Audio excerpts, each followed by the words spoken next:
but Dan on the ball, DiVincenzo on the ball, DiVincenzo, dribble handoff. Those guys are really disruptive. There's no denying the Wolves are an elite defensive team. During the regular season, their defensive rating was 110.8, which was the 6th best in the NBA. Minnesota will aim to use their size and switchability to apply pressure on the Lakers' ball handlers and force turnovers and as many shot clock violations as possible. The Lakers will need to have laser-like focus to ensure they still get quality looks at the basket and aren't careless with the basketball against Minnesota's defenders. Luckily, LA's big three of LeBron James, Austin Reeves, and Luka should be able to get the job done.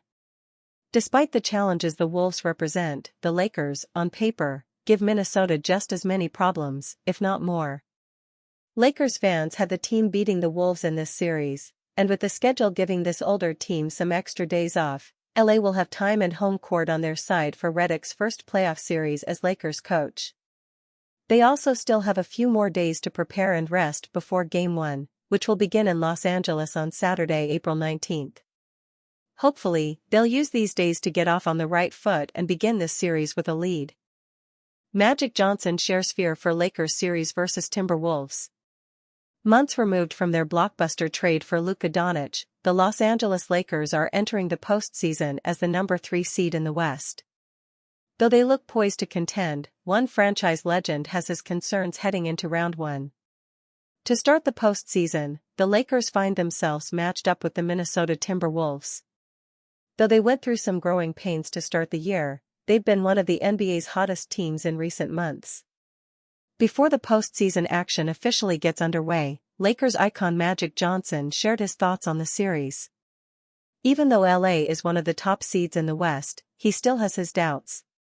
Magic's biggest fear heading into this matchup is how tough of a defensive assignment Anthony Edwards is. With Karl-Anthony Towns being traded last offseason, Edwards is now the sole homegrown building block for the Timberwolves. He's taken this in stride, putting together arguably his best season in the pros. During the regular season, the former number 1 pick averaged 27.6 ppg, 5.7 rpg, 4.5 APG, and 1.2 SPG. Magic has every right to be worried about Edwards, as he's become one of the toughest players in the league to defend. When he first got to the NBA, he was primarily a downhill threat who could rise over anyone for a monstrous dunk.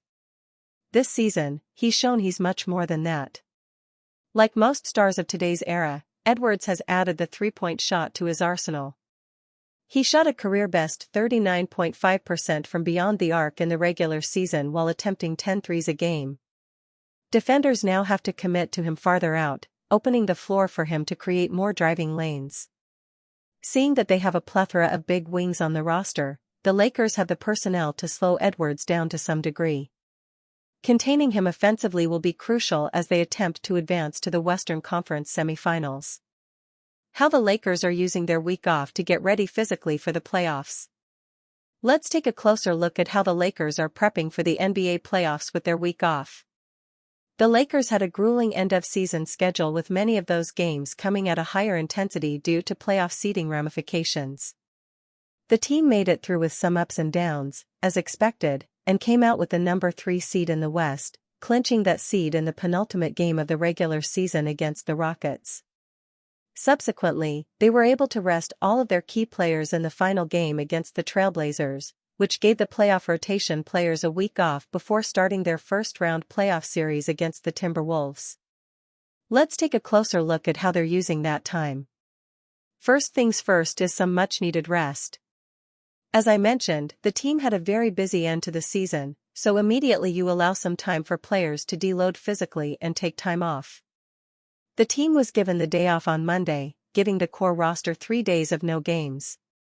That initial rest period allows for physical and mental recovery, including from overload injuries like Rui Hachimura's patellar tendinopathy, which he said is feeling much better compared to when he first returned, and the nagging issues that most players are dealing with at this point of the season. Think of this initial rest and recovery like a circuit breaker. However, rest alone isn't the answer during this week-long break. You still need to establish and maintain a rhythm, both on and off the court. The on-court component comes through practices.